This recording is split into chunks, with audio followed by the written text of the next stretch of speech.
I'm just trying to get a piece of you guys tumbling on the ground. So just make it as messy as possible here that you're rolling around. It's hard to imagine a film where the first units traveled more places than this movie. I can't even imagine a story that would sort of accommodate that many locations. It's just that we happen to have teleporters, so if you don't have people who can teleport, how would the story go to that many places? There's one version of this film, and that could have been the whole film being shot in Canada with a green screen behind them. It was incredibly important to us that the teleportation to other cities in other worlds be real, be grounded, be textured, be interactive with a real environment. Not only in terms of the audience's relationship to these places, which is incredibly important, but also the character's relationship to these places. We wanted the actors to feel like they're really interacting on a Roman street, as opposed to interacting on a Canadian street with Roman, picture cars. And I think that that's how it should be. I'd rather, conserve the money and be clever about how we plan the movie and go there for real rather than fake it in a computer. This is kind of like how they used to do it, many years ago, and before the advent of computers, you didn't have a choice. You had to go somewhere. That's the essence of filmmaking, is going to the real place, and trying to create the magic. This is a movie about, someone who can go anywhere. They can go there, blink of an eye. A dialogue scene that starts here in New York City could continue for 4 lines of dialogue in Tokyo, and then go to Rome for a minute, and because that's what these characters can do. We went to Tokyo for 2 weeks, we were in Italy for 10 days, we were in Prague for a couple of days. Each one of these places with a crew that only spoke that language. France, London, Egypt, Baja, Louisiana, Toronto, Montreal, Detroit, Ann Arbor, New York City, Los Angeles. When you look at the movie, I don't think anyone's ever combined sort of the traveling that the Bond movies or the Bourne movies do with the kind of visual effects that we were doing.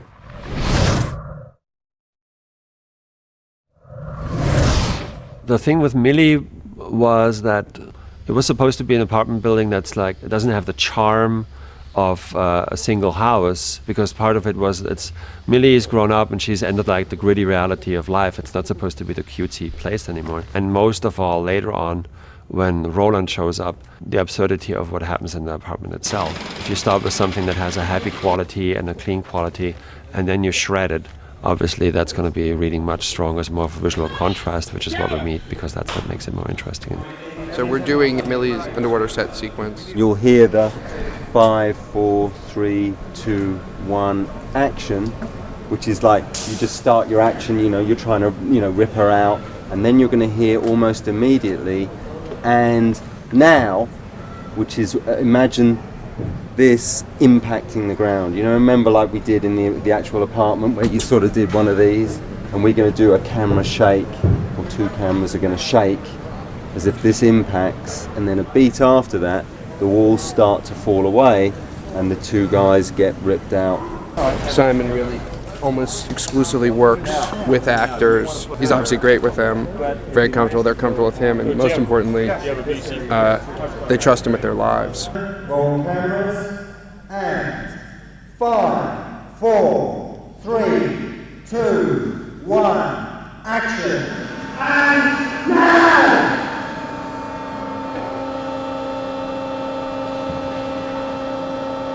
I think Rachel actually did better than I did. First time we actually had to go under, I think I came back up just because I was feeling a little nervous. But eventually you get the hang of it, and then you want to go down, you want to push the length of the take, and you want to go a bit longer. I have to hold my breath and take air upside down while being tied underwater, relying on someone else to give me air. It's just the whole thought of it is way scarier than the actual act of it, I think. By the end of it, we were having fun. I think they got some really neat shots down there. They don't like attention on me.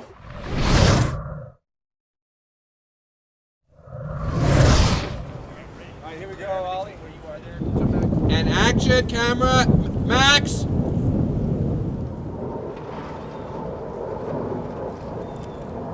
Your arms flail or something as part of the hit, yeah. You can sell that. Jump! Branch!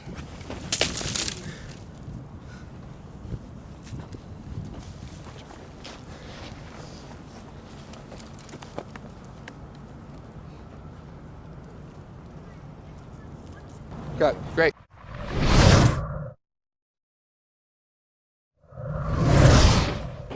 Our movie, starts in New York for 3-4 days. Doug is a New York filmmaker. The mayor's office and others, the film office here, have been very helpful in getting us what we want. The weather sucks, so we're gonna come back here tomorrow, but I may want to play this one scene in the rain, so I need them to shoot aggressively. Like you would not have intended to jump here. Okay. So let's go out and take a look at this. We have to be out of here in 20 minutes. So. Okay. Just in 10 minutes, walk away.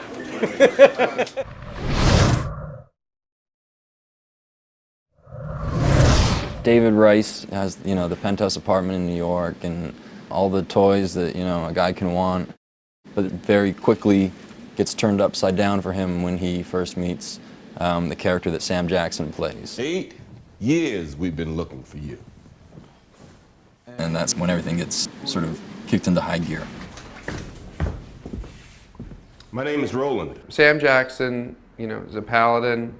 Paladins believe that there should not be jumpers in the world. They just believe man having that particular power is a bad idea.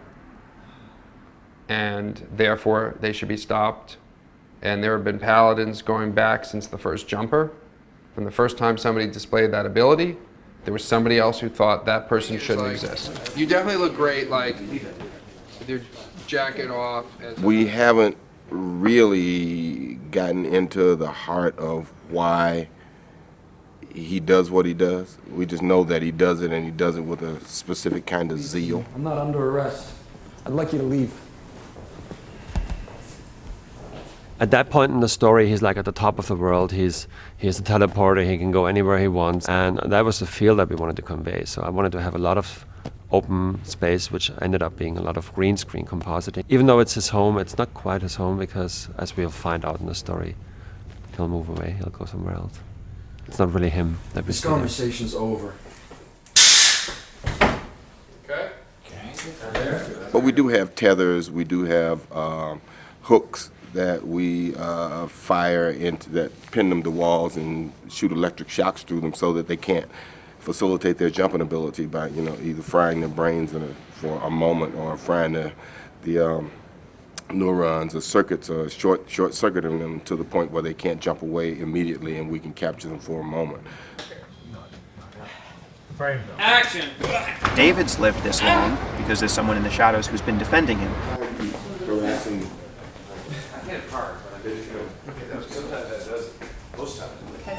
And part of the mystery of the movie that gets discovered over the span of the first film is who it is that's been defending him and why they've been defending him.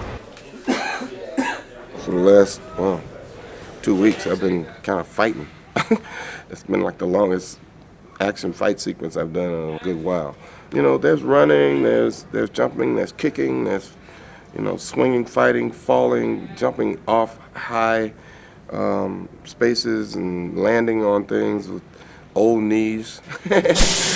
So it's been challenging. It's been a great amount of fun.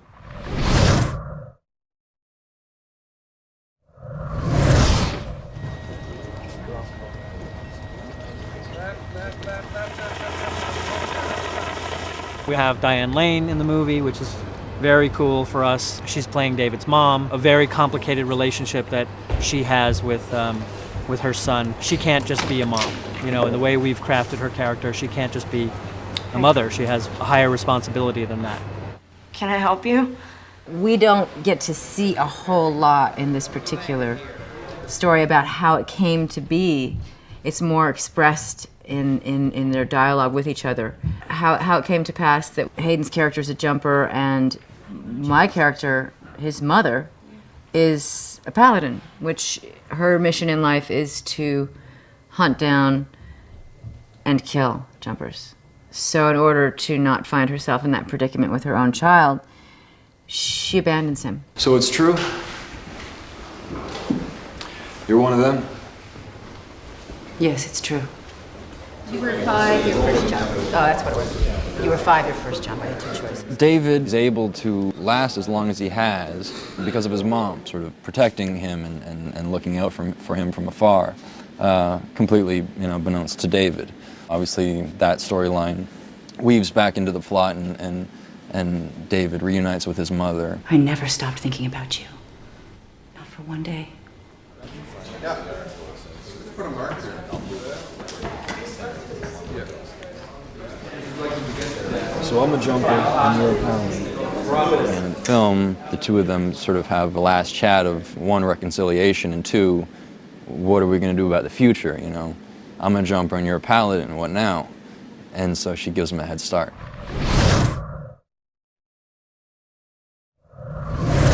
There's a lot of shots and sequences that are only a few shots long, but they're at historical places like Big Ben. We've put a lot of work into building some of these landmarks that end up on the screen, you know, just for a second or two. For example, for Big Ben, they only built a small piece of the clock face, and the rest of the clock had to be built digitally.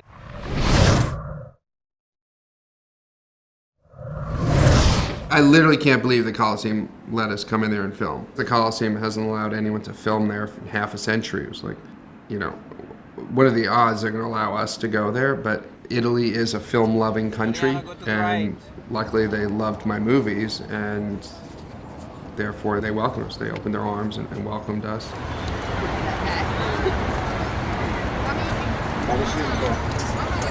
Lucas Foster, to his credit, did almost the impossible, and it's sort of something that should put him in the Producerial Hall of Fame. He somehow got us the Coliseum for 3 days of photography. Never in my wildest imagination did I think that we were going to be shooting a film here. Obviously, it's amazing. I didn't have any idea that we would actually be able to get it. It was just a dream at that point. Luckily, like, you know, 4 or 5 months of heavy American persuasion and little charm, and here we are. It's the Coliseum. How's it closed? It was very restrictive on us. The limitations we were given were we could have the Coliseum, but the daylight hours we were allowed to have were 45 minutes in the morning and an hour and 15 minutes in the afternoon over a course of 3 days. And we really had 3 days worth of work to do. So to only have 2 hours a day to actually be able to film seemed almost impossible. Well, they've given us great access to people who run it, but it's a public space and it's an antiquity. We can't put anything down on the ground, really. Normally a film crew would come in and lay miles and miles of cable. We would have dolly track, we would have all kinds of stuff, generators and things. So it's been tricky. The sound recordist is wearing the sound recorder because we can't put it on the ground and he can't have his normal cart or whatever. So we've been at the apex of trying to figure out innovative ways to just pretty much carry everything on our backs and be mobile. Honestly, my first reaction to the Coliseum was exactly like Millie, the character. I walked in and I was like, whoa. You're walking into the Coliseum as the sun is coming up, and you have the whole thing to yourselves, and it was just a very sort of magical feeling. You know, definitely not your typical day at work. You know, just, I mean, man, a little bit more, but we would sort of work everything out in the middle of the night, and I had 4 camera crews, and there was always a camera shooting. You know, we were building into our day like, okay, that camera's gonna be out for 4 minutes reloading. Okay, while that's reloading, it moves out of the way, hides around the corner, and there's a camera up in the corner that was hidden from the Steadicam that rolls into position, and it shoots its angle. I had second unit director and third unit directors shooting in other parts of the Coliseum, other details, with no margin for error. There's an action component and a non-action component, and the non-action component was entirely done, you know, in Rome. And then there were things with serious amount of damage that we were going to be inflicting on the Coliseum, and because it was an action sequence that obviously could not be done in the middle of an antique. So Oliver Schull, my production designer, rebuilt the lower portion of the Coliseum in the largest soundstage that they have in Toronto. If you have stunt work, you need to rig things specifically. You have to make walls that look like they're real hard, but they're actually foam pieces. And obviously you can't do that in the real Colosseum. So you're going to pick what parts of the Colosseum are real in the real location. That gives you the scope. And then you're going to define what areas you need to build in order to get the action right. The most important part, of course, was actually having gone to Rome, and we had a tour with a gentleman who was in charge of the restoration work in the Colosseum. There's different layers of construction types and different restoration works that went on. So we just got a lot of documentation of how was it built, why was it built that way, what was the functionality. And once we had these, and I came back from Rome with like 4,500 images, just myself, that I took there. So that's a lot of research material. What we usually do is, once I have like an idea of the general size, I do scribbles and try to do the blocking for where the main action might be or what might be required.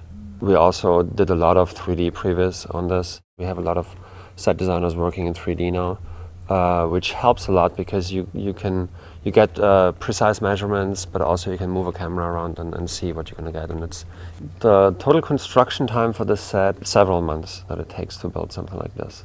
Because we had been given such incredible access to the Colosseum, Oliver was able to do a phenomenal job recreating the most minute details of what actually exists in the labyrinth level of the Colosseum. It was identical, down to like, which side of the rock the moss was supposed to be growing on. Johnny, you speak in German, so I understand.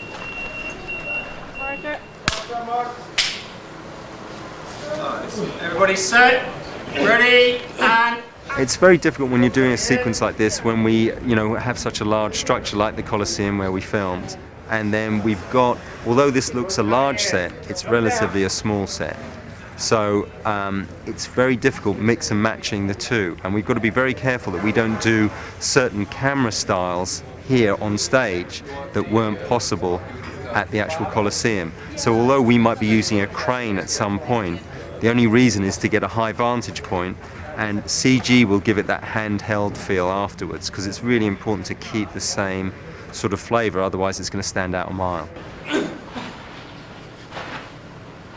I really feel like, as a filmmaker, all the films I did up until now prepared me for this movie, and that had I not gone through what I'd gone through, I never would have survived the Colosseum. It was amazing. I think it was something that, everyone sort of shared, was this sort of sense of being in awe of where we were filming. I'm so proud of what we accomplished in Rome.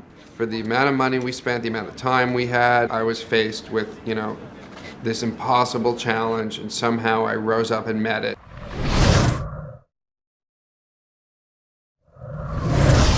Griffin's Lair was a really interesting and fun thing to do, because Doug wanted to have this twist of not really seeing where it is and then have the big reveal when you walk out the door. I pitched this idea of the Sahara Desert Egyptian temple tomb kind of combo. And we did several illustrations on it, and everybody loved it, and so it was fun to do. With Griffin, you just see what he has at home. He has weapons of mass destruction. At the same time, he has like comic books and like soda pop and like weapons. A jump scare is basically when someone teleports, they leave their scar. It's basically like an opening in the atmosphere, like around us, and it's just something that they leave. Basically, the end of the film, the threat is that there's this machine that can keep these things open, which means that anybody can follow them wherever, and in terms of jumping, that's incredibly bad, because they can be traced and they can be followed and tracked. And Griffin realizes that towards the end. The jumpers have been in conflict with paladins for a long time, and Sam Jackson plays Agent Roland, who's maybe the best paladin there is. He's an amazing killer, a jumper catcher. And basically, it's a battle that's been fought for ages, especially between Griffin and Roland. Roland killed Griffin's parents, so for him, there's definitely a personal grudge against them. Paladin sees jumpers as a threat to the world and what they can do, and the fact that jumpers can change history if they want to. Then you're going to come out, step over the dressing. It should be like I come out and then you obviously take in the surroundings, and then... Yeah, your mind is blown. But you're having it, by the time you're standing up out here, Yeah, the winch, you've had a whole walkout to take it in. Now you're finally registering like where you are, so you can slow it down a little bit. This is the only thing that can stop a jumper, really, because if you get into conflict with a paladin, you can just jump away, As long as they're not kind of holding on to you, you can just jump away. Even if they are, you can take them with you. But this is something that stops you from jumping, because this is basically fired, it catches onto you, and then the base of their baton basically stabs into the ground, so you're grounded, and there's an electric charge which goes through it, which means that no matter what, you can't jump. Simon Crane has come up with some interesting ideas, and in terms of the fight sequences, how we use this, and what can be used with the idea if you do get tethered, what happens if you jump while you are tethered and stuff. We have a fight sequence in there, and so the space, when we were designing it, had to provide enough space to do this kind of stuff, to give Simon Crane enough space to move his people around, to do, once you know that you're going to have a flamethrower effect in a set, you're going to plaster over the walls so they have a lot of fireproof, everything has to be sprayed. There's different construction techniques to enable these kind of stunt works again. Jamie actually got to show up to set some days and they would hand him a flamethrower, and he actually got to shoot a flamethrower, which I was a little envious of. But I was on set sometimes, from the aftermath of the flamethrower where most of the set was on fire. With Griffin, as much as he seems like such a wide, varied, irrational character, he knows exactly what it is he wants. He's frantic, kinetic kind of energy that he has. And I think you see that in his jumping, especially in his fight sequence stuff that we do. His jumps are just very violent all the time. Griffin sort of jumps to London and jumps on a double-decker bus, which essentially I guess the rules go that as long as you're holding it, as long as you're riding it, if you're in it, you're on it, you're grabbing it, something you can take that thing with you. There was a full-size double-decker bus that was rigged up on a crane. It was essentially up to us to add that bus coming out of no place and all of the sand and things getting kicked out. 2, 1.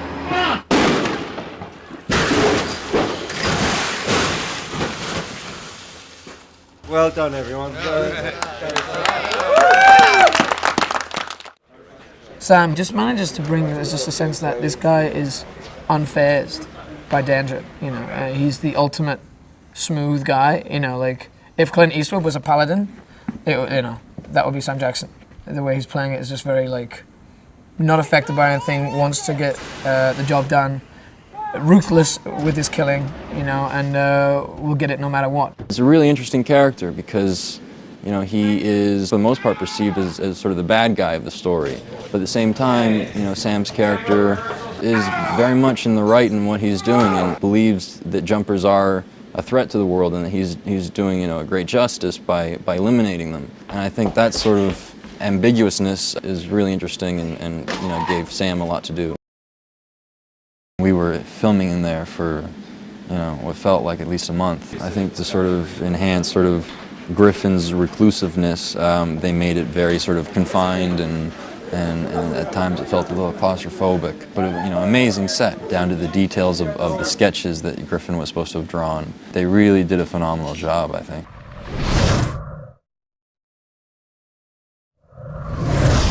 Probably of all the insane things that were faced in the course of making this film, trying to shoot aerials in military airspace in Egypt was by far the biggest challenge. You can't actually put a person on top of a historical landmark. So they shot the original plate first and then built a smaller set of the top of the Sphinx's head and put Hayden Christensen on that and tried to replicate the same move.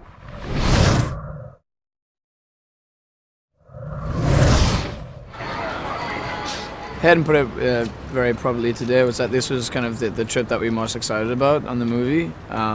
So to actually be here and continue shooting is great. This moment here is really to kind of emphasize just how different they are, in a sense. Like they both have the same ability to teleport and jump places, but it's just how differently they use it. And Griffin is much more of a kind of wild, outlandish kind of character. And this sequence here where Griffin basically steals a car from this dealership behind me is just more evidence of that.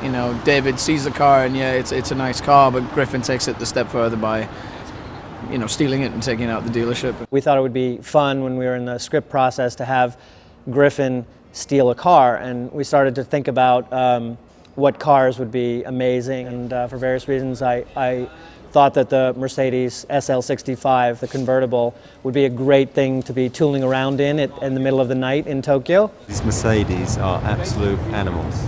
They beat any Ferrari.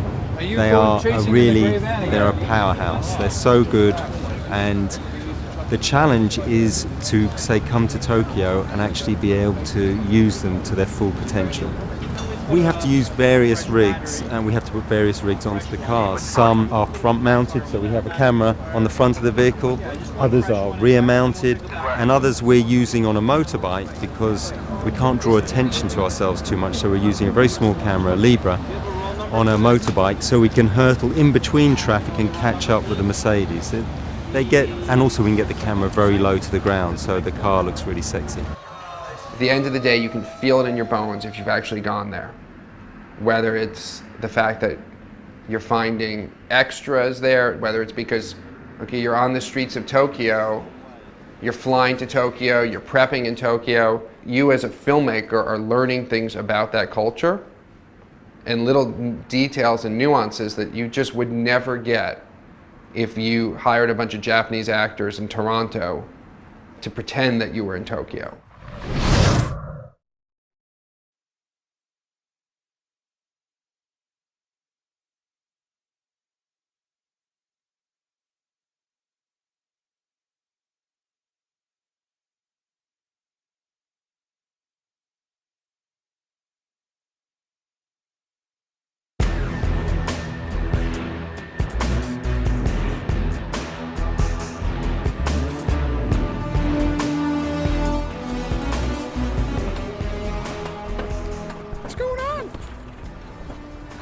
Practicing jumping around. It's jumping training. It's jumpers warm-up, right? Yeah, exactly. Jumpers warm-up, son. This film, you know, is theoretically the third in my, what I call my sellout trilogy of starting with Born Identity, of creating, you know, sort of big Hollywood entertainment. But I believe there is a vibrant indie film contained within the massive Hollywood apparatus, no matter how many bells and whistles and toys I have.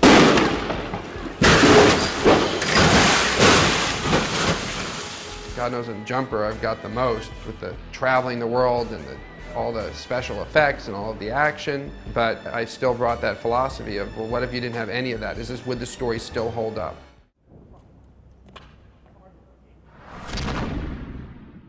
When you take a book and turn it into a movie, I'm really someone who believes in throwing the whole thing out and reinventing it as a movie. We preserved, you know, a scene from the first act, and that's basically it in terms of what we were preserving from the book. But this is 100% Stephen Gould's story. It's just reinvented as a movie. What should I do with the Platinum, the other camera? Just get it set up on sticks with a 150 on it, off to the side, and we'll bring it in. Danny, if you could bring in your mini blower here just to kind of smooth this out to the mouth of the cave and make it look sexy with greens.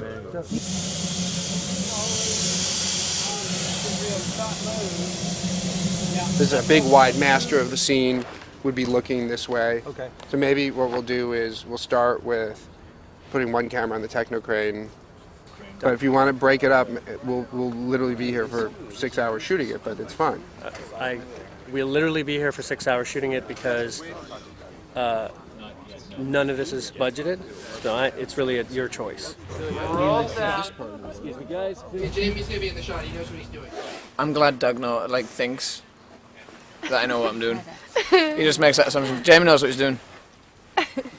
Jamie's really directing. Yeah, there you go. It says Jumper, directed by Doug Lyman. It means Jumper, written and directed by Jamie Bell. I think Doug is a very unique individual. He sees this film in so many different ways at one particular instant. You know, it's almost like he's a jumper in his mind. You have to be flexible enough to even let go of all the things that you thought you were going to do, because Doug had this fantastic idea about what was going on in the room. And it becomes sort of a on-the-go challenge that you as an actor have to stand up to. There are always... Well, I wrote the scene we're shooting today, last night, so I'm way ahead of the scene. That's a lot of advance for us. I'm sure over the span of the day I will rewrite it 6 or 7 times, and we'll reblock it 5 or 6 times. But yeah. We have a significant creative and financial problem. The creative problem is our limitations on Sam Jackson and when we can get him back. Our financial problems are we can't afford this boat thing that we've designed. It's just a total mess. And action! Let's do that walk in one last time. This is coming right off the fight. Not enough looks. There's a fight, guys. There's shit flying, and action! You were thinking of checking out Rome? Come on, you know that was my dream. Don't try to rip me off. Damn straight, day 79 of 63. 85, 63. I don't know. It's like 81 or 63. It's 81? It's 81 or 81. We're doing this. Fucking leg shake on day 81. Yep, that's right. This is one of the most creative things Doug is going to do on the movie right now is explain why his skates were shaking while he had a breakaway playing ice hockey. First of all, who said they were shaking? It's all over the crew. Everybody was talking about it yesterday, especially the Canadians. It's because Kim told me to have them sharpened because the ice was super slick. So I had them sharpened right before the game. Right? Like everybody else whose skates weren't shaking. No, right before the game I had to start, and then I didn't have a chance to warm up because the game started so early. Right. And I was there a little late. Right. And the skates, like the first half of the game, the skates need to get worn in, and then they stop shaking. Because I myself was noticing, wow, these things are very shaky. Wow. You see, that's what's called storytelling. Yeah, recently sharpened skates. Is there a Canadian skater in the room? If we twist everything a little bit. Jamie. What? Tell me about your time. What time? How is your time for me getting picked up from the hotel at 11:30, and then it's fucking 4:30, and I have done fucking shit. That time, or maybe about the time, maybe when I came in yesterday, when they're like, oh yeah, we really need to color your hair because it's been so long, so we're gonna pick you up at 10:30, and I don't know, maybe we'll put you in a chair and get your hair done at like 6:30, 7. When the fucking cast are wrapped, when the crew is wrapped, and I'm there in the chair at 8 p.m. and then I have to fucking wait for the director to get in the car so that I can go back to my hotel? Fuck that, man. It's annoying as hell. It's so annoying.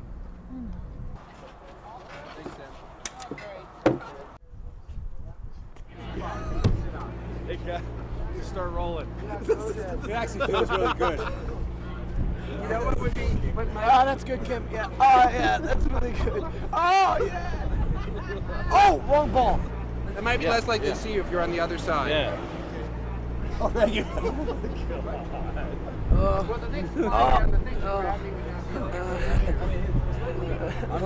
I'm next. Shoot. Okay, let's just figure out how to do the shot, then we'll get him wet. Yeah, but wouldn't his legs, wouldn't they be down, you know? His feet should be dragging. Can I go flip? On my head.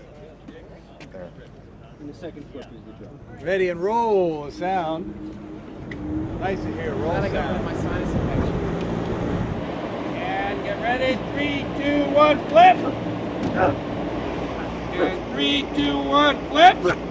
Flip! Flip! Flip! You want some padding in there? I don't know. Just think about that in the third take.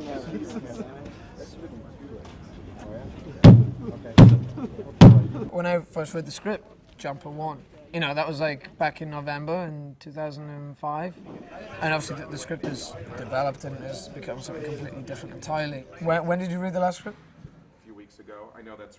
We've had 8 different ones since then. You forget, I'm now on Jumper 12. The script that I read from David Goyer's an incredible writer, was so fresh and obviously got me immediately interested in the movie.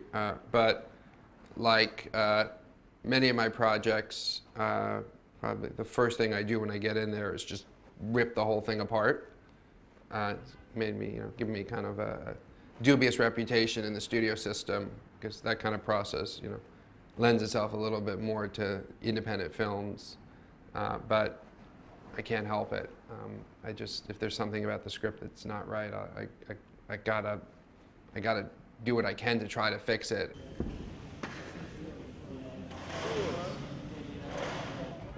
All good, see? All good, see? All good. Head slightly to the right. Hey, Ryan. Hopefully, left foot triggers, steps on it. Bob's your uncle. We'll see how it looks. I make this jump in with you. try to get. You're gonna jump in. Should I not jump in? Should I lower myself in? Okay, I'll lower myself in. He's gonna Doug, jump in. you're gonna be on the right side. You're gonna push him I'm this gonna be way. on this side. He's gonna jump in, and I'm gonna help push his body over. And you're underwater. Yeah. Okay, you want a mask? I think I went in and then when I Are you guys really ready to roll though? Yep. Mark. Okay, you ready? I'm not ready yet. Hold on. No, come on! How's your penis? We're rolling. Action.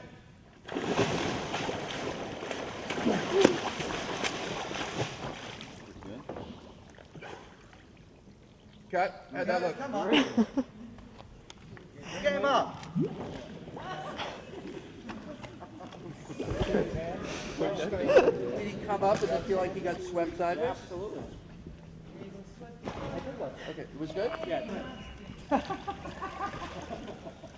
I'll see you Monday. We'll concoct something for you to do. Yeah. Oh yeah, I'll see you Monday. Yeah, we got a lot of good color today. Hi, Bells. All right, nice to see you. He's British. He doesn't know how to swim. I don't know how to swim. Terrified of water. Don't know how to swim, don't know how to drown. I was raised in a tiny town of like 10,000 people. We didn't have swimming pools. Do you want to eat the mysterious crumbs that are in my no, pocket? I really don't. That's so gross. No. Oh god. I don't even know what. I don't even know. Oh, you know what this is? Oh my god. This is lunch from Sundance. This is a cheese, American cheese and bread sandwich. And look at the American cheese has become these little rock hard pieces. Okay, stand by. Here we go. Stand by. So we're doing Millie's underwater set sequence now. The way a sequence like this, that's quite a, it's a bona fide stunt. The actors really are underwater. They're really, they're actually in that apartment that's underwater. So Rachel has a ceiling. Is that 12? It's 12. She really has a roof over her head. Simon Crane's specialty is doing shots like this with the actors and not with stunt doubles. And so it's a sequence where Simon and I will talk it out, work it out in advance, and then Simon works directly with the actors and directs them. And he's kind of unique in the action world of his relationship with the, you know, a lot of times second unit directors will work just with the stunt players. Simon really almost exclusively works with actors.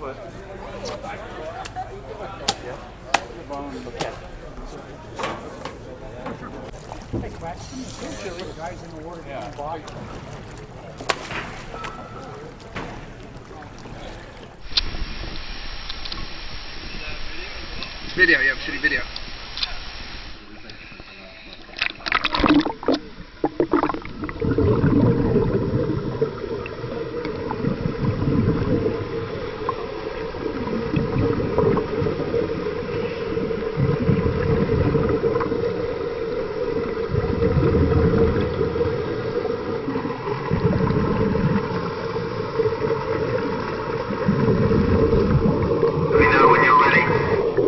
Roll video, please. Roll video. Okay, so stand by all around, stand by, here we go. 5, 4, 3, 2, 1, action, and now!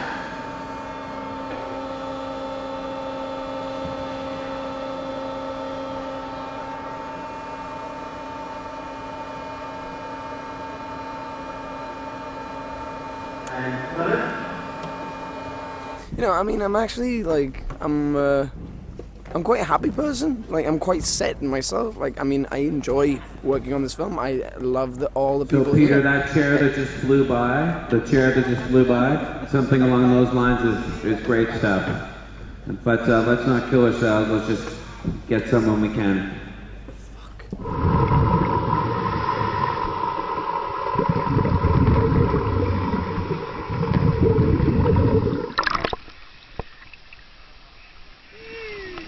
Doug, show me your flippers. Woohoo!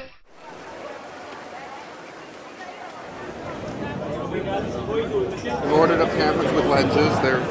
They must be putting the lenses on because I've heard conversations about they give the impression. I don't know if they're putting the lenses on the camera I'm still just at the saying, Coliseum. this is a very expensive gelato eating session. It's really costly. That's all I'm saying. 10 minutes, 10 minutes? That's Aren't they wheeling them? But this particular movie, I will describe it as, and for me as a challenge, was actually to know how to exist and do my work the best I can in the Triangle of Bermuda. And the triangle, you have three names. You have Doug Liman, Lucas Foster, and Kim Winter. Let's just go because we're running a little later. Coliseum, or what's the Yeah, we're going start? to the Coliseum first. So we get here at 5 o'clock in the morning. Hayden has to be ready at the hotel or something in like 20 minutes.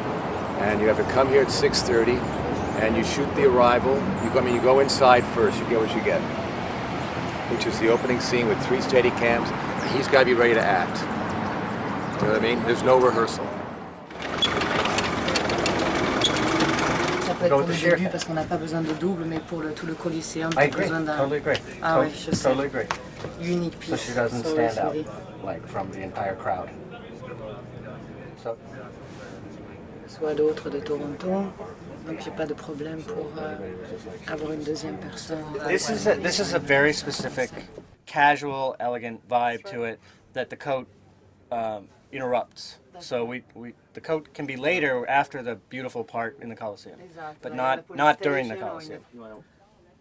So now I just want to make sure. I think we should do this. So I want to make sure, like for the jacket that will be hanging on. Do you prefer these or do you prefer these? We're leaving. If we do, we have to find ways so you're not tracking yourself. Go back. Okay. Yeah. Yeah. Thank you. You capturing how beautiful it is out here? What time is it? It's very early in the morning. The sun's coming up. It is exactly 6:25. 6:25. Holy shit, we're late.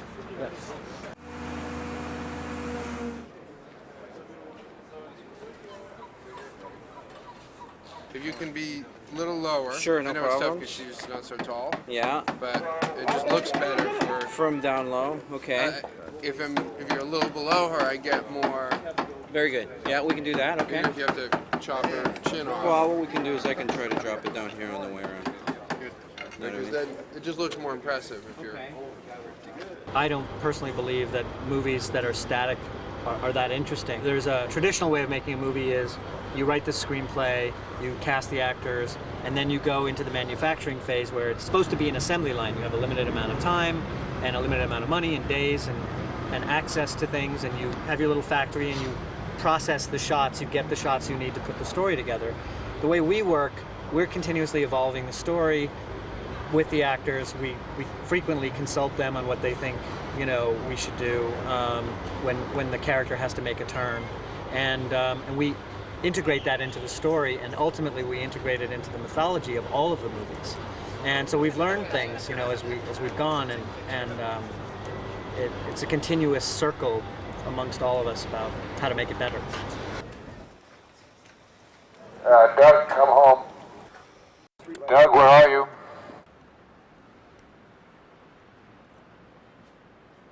Doug? Where are you, Doug? What do you want to do next?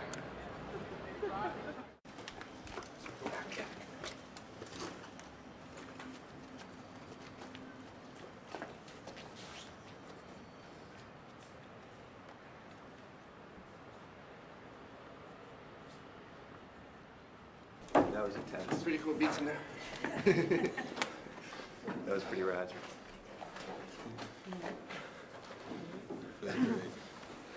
You missed the. I went running into one of the side chambers. No, there's a pit. Yeah. Oh, really? Doug doesn't. I mean, for Doug, it's a journey of exploration for him. So at this point, if you asked him what's the film about, what are we trying to do, he'd kind of be like, I don't know, Remember when we were back on Jumper 1?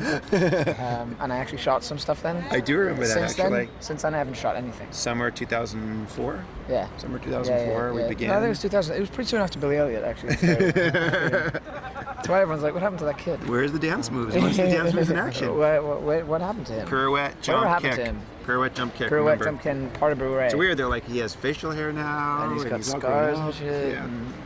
Although Over there a is going to couple be years. dancing. I dance all along the Yeah. outskirts of it. Just, I heard the edges up there and the top of it. Yeah, I'm excited. These people are here to take a look, to see you do your special dance, to feel the electricity I'm go so through your glad body. they're here. It is all about electricity, ultimately.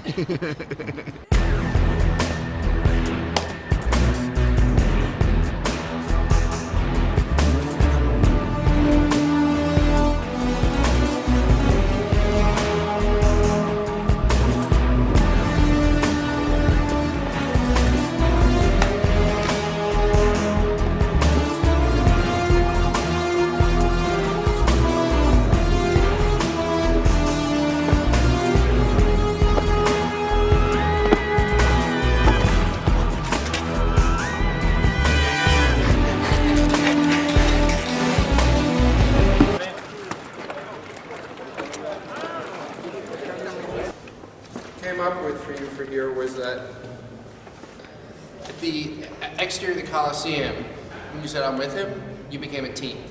Right.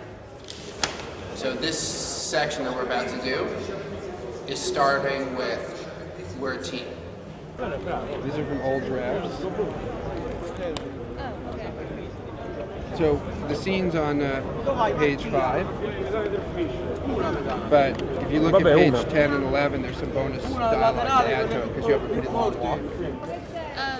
Yeah, I just don't want to be, you know, saying the same exact, like, running out of the Coliseum. I just don't want to. No, I think you're asking very specific, very cogent questions. I just don't want to do the vague thing again, like running out of the Coliseum.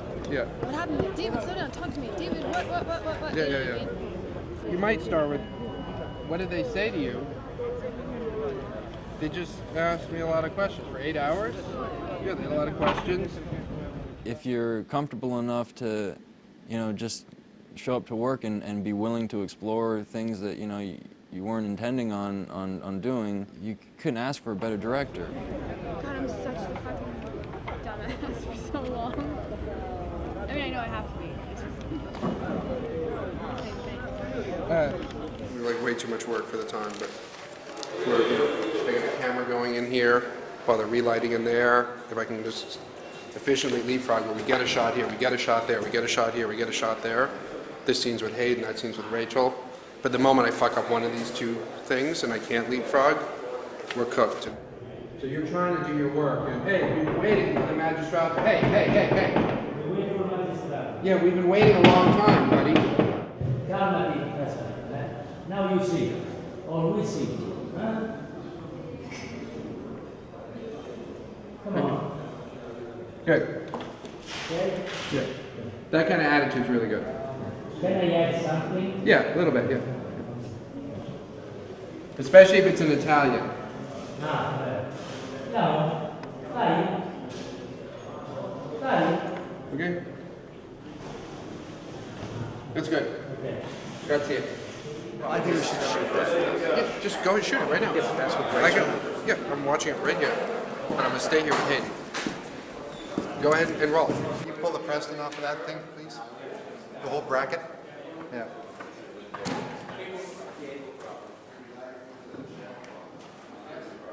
All right, let me go shoot this. I'm not going to agonize over the shot. You come out looking for her, it's like, oh fuck, he's there. So it's just like, just give me an editing handle there. Oh, fuck, he's there? Yeah, but he didn't hear you. Good. Okay. Or is it maybe better that I don't look that way first, I just see mom, and then him saying something is, oh fuck, and then it's, what do I do, and then... Okay. Ready? We're rolling, Doug. I'm watching.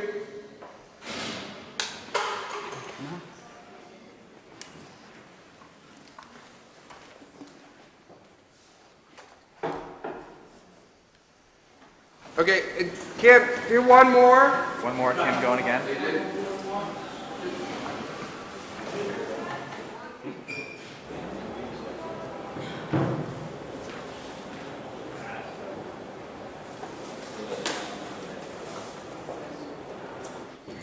Mark it.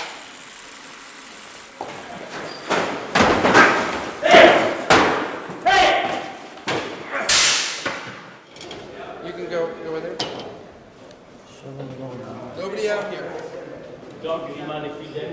Everybody away. And accione. Get roll.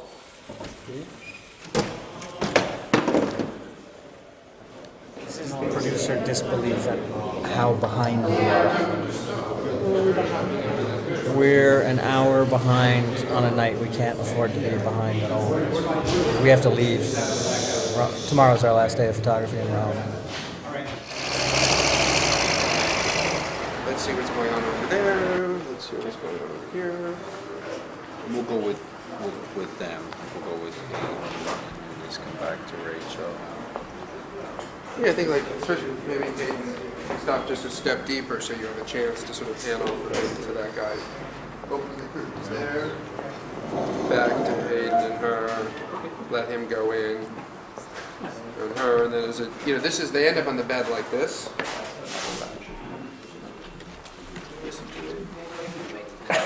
Fuck, I hope somebody, I wish I had my camera. A moment looked I wish I had my camera. She was like, what the hell is going on? Let me just see, Hayden, come up here too. Is that from it? Yeah. And you're talking to each other, looking at. That's kind of sweet. But the, I know Lucas doesn't want to hear the word sweet. I can't help it. It's in my bones to be sweet, not to be nasty. You have an hour and 20 minutes of daylight. It's 5 o'clock, bitches. Where are we going? Well, we're going to Paris for the day. You want to change in the bathroom here? Okay.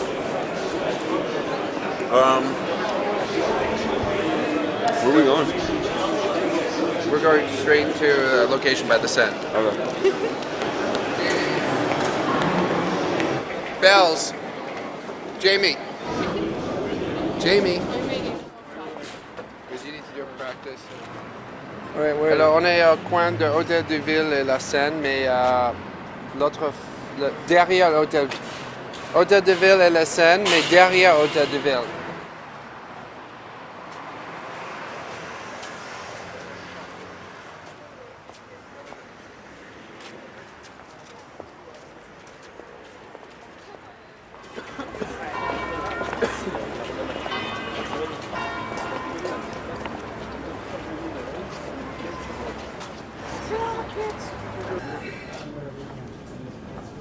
.30 a.m. call time to shoot on top of the Empire State Building. As you can see, there's not a lot being done. We're just hanging out. Pigeons. The weather sucks, so we're going to come back here tomorrow, but I may want to play this one scene in the rain.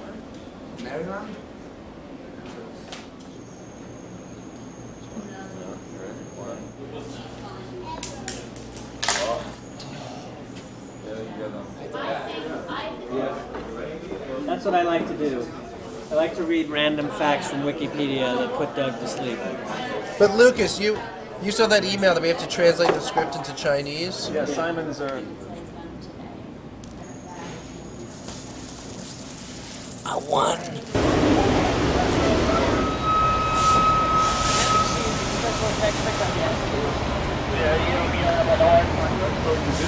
Good morning, everybody. Welcome to the pool.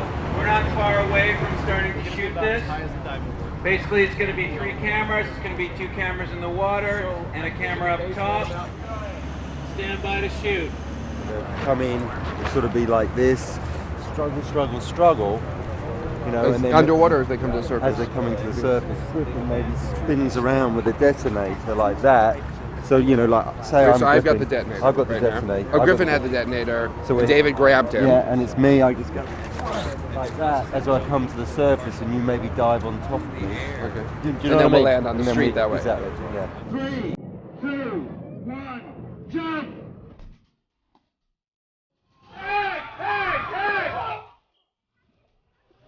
Action!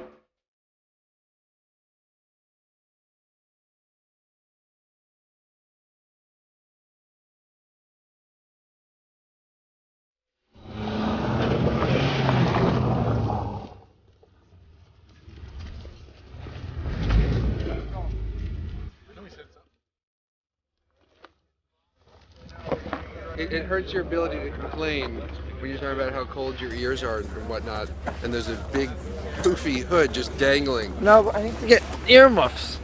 Look at this. Look at this kid. Look at this kid. Look at him go. No, I don't smoke with it. I can do a whole. Thank you. Bravo, Mark!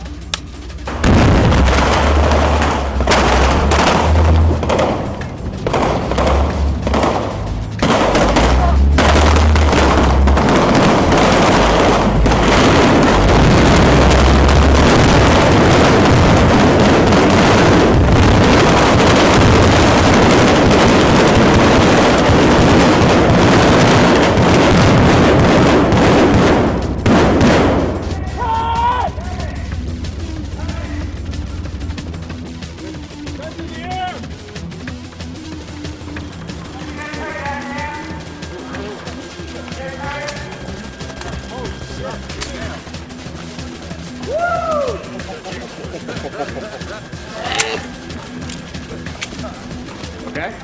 That was exciting. He's brought inside. Never seen real explosions before. Yes, he wants Usually all computer generated. I can smell it, I can see it, I can hear it.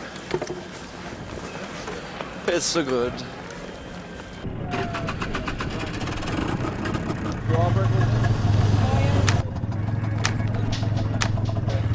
But the idea is good.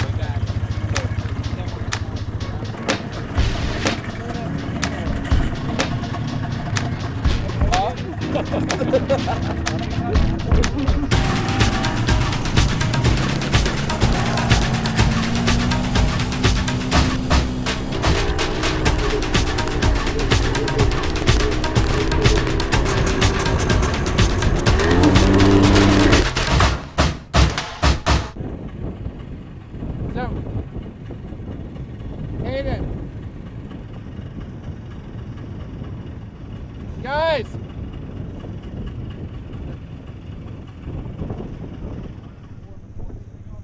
I think no matter what, you would have been stumbling.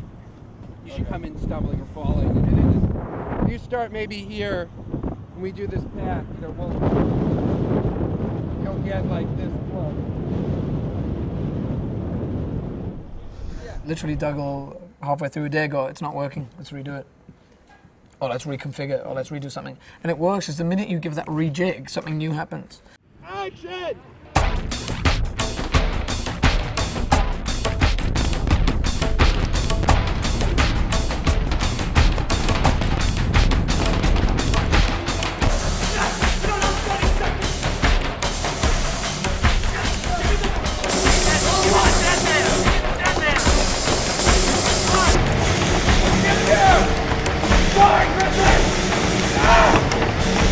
And cut there!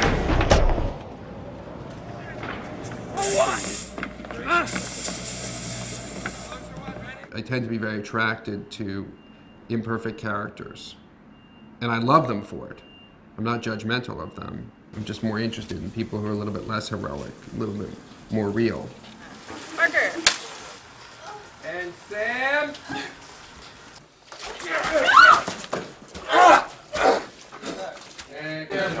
I believe he does a... Can you pull this red, the first two books out of here? Power corrupts. Power corrupts, absolutely. But throw the seaweed back on there. So, it's This playing. is surreal. It's playing a little. I just gotta say. No, I like Doug a lot. It's an interesting process for me. I mean, I've done over 100 films, and this is kind of the most different kind of process that I've been in a while. I remember it from my days in the theater. Doug's wild energy is something that Griffin just feeds off of, you know. The script and the movie and the characters are all evolving, and Doug is letting that happen and exploring new things, discovering new things, and I think that's really interesting and really great that you can do that on such a big film.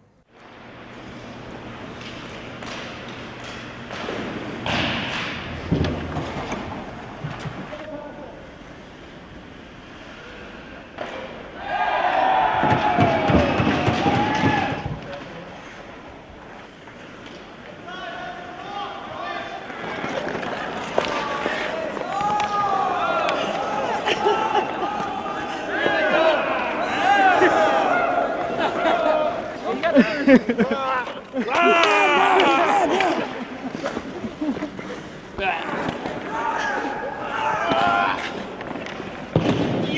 mercy!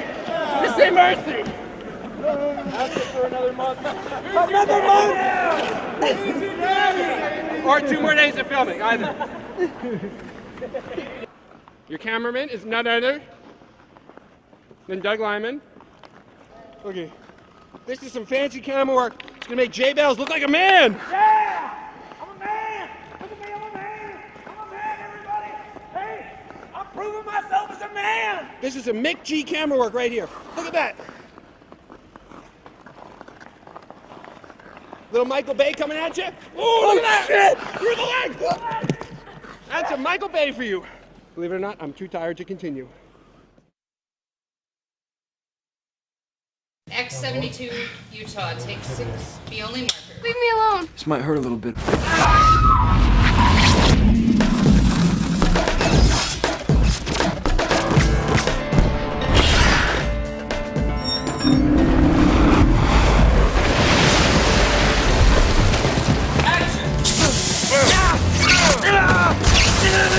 Action! I did not want this to be called the visual effects movie. I didn't want to treat it like a visual effects movie. If I actually could have cast somebody who could teleport, I would have done that and not had any visual effects. But the next best thing was to try to figure out how to keep this grounded and how to shoot it as though I found somebody who could teleport. And so we're not showing off the jumps. We're, being very matter of fact about it. I like thinking of the movie as though this is the second teleportation movie. That we did one already, we were all fancy about the teleportation, and now we're taking it for granted. So you're not immediately going to your arm as much as like, and then it's like... I did a lot of R&D. It was pretty intimidating in the beginning, just starting with the video camera. Somebody in this office, sitting in a chair, how do we make them teleport out of this chair? What's that gonna look like? Okay, roll the camera, sit in the chair, okay. Keep the camera rolling, get out of the chair. Cut those 2 pieces together, they're in the chair, they're not in the chair. Yeah, looks like I Dream of Jeannie, didn't look that good. Everybody knows it's just a jump cut. Let's do the same thing, but let's move the camera. Sit in the chair, we'll move the camera, get out of the chair, move the camera through the same arc. Yeah, that looks a little better. All right, well, wouldn't something happen to this chair because you teleported out of it? When your teleportation have an impact, there's a vacuum created, and maybe my clothing would ruffle right before I jumped. All right, let's add a little air. So we'll move the camera, add a little blast of air, let's add a little fishing line to it. Slowly, over the course of time, we evolved a jump.